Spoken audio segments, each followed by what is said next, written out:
आपका यूके का visa refuse हो गया है, क्या ऑप्शंस हैं आपके पास? क्लियरली अगर आपका वीज़ा रिफ्यूज़ हुआ है तो आपके रिफ्यूज़ल लेटर में लिखा हुआ है कि there is no right of appeal.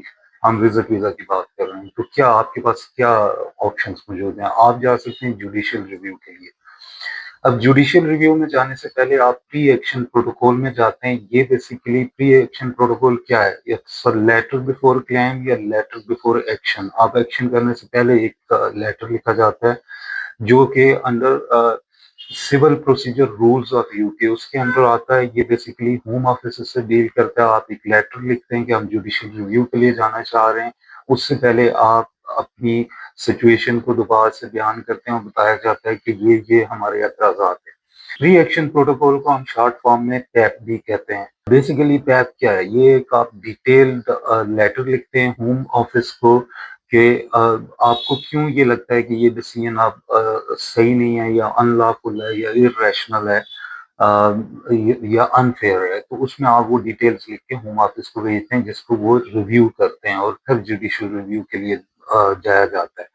अच्छा, टैब क्यों यूज़ किया जाता है? सबसे पहले तो इसलिए यूज़ किया जाता है कि वहाँ पे इश्यूज़ को आइडेंटिफ़ाई किया जाए, जो वीज़ा ऑफ़िसर और आपके दरमियान के जो इश्यूज़ हैं, जहाँ पे आप सैटिस्फाई नहीं हैं और वीज़ा ऑफ़िसर ने आपका केस रिफ्यूज़ कर दिया है, उन इश्यूज़ को आइडेंटिफ़ाई करने के लिए यूज़ होता है। पैब बेसिकली आपकी अर्ली सेटलमेंट जुडिशियल रिव्यू से पहले जो सेटलमेंट हो सकती है उसके लिए यूज़ किया जाता है, या आप इसको ये भी कह सकते हैं कि out of the court settlement आपकी हो जाए जुडिशियल रिव्यू में जाने से पहले, इसलिए पैब को इस्तेमाल किया जाता है। और पैब बेसिकली कॉस्ट्स को रिड्यूस करता है, टाइम और रिसोर्सेज को रिड्यूस करता है, इस वजह से पैब को इस्तेमाल किया जाता है।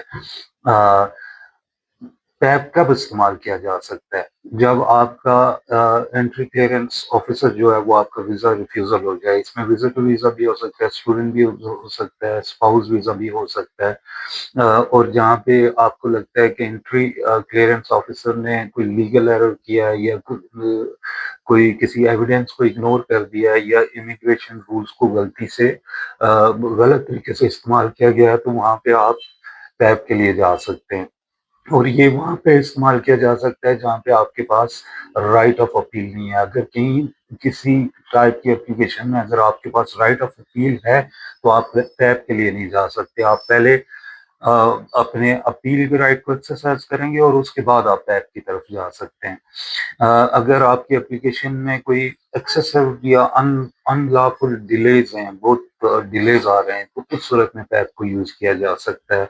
या अगर कोई ह्यूमन राइट्स के हवाले से कोई इश्यूज हैं, तो तब भी आप पैप को यूज़ कर सकते हैं। लेकिन पैप को यूज़ करने की भी लिमिटेशंस हैं। बहुत सारे अर्जेंट केसेस होते हैं जिनमें आप जुडिशियल रिव्यू के लिए नहीं जा सकते हैं।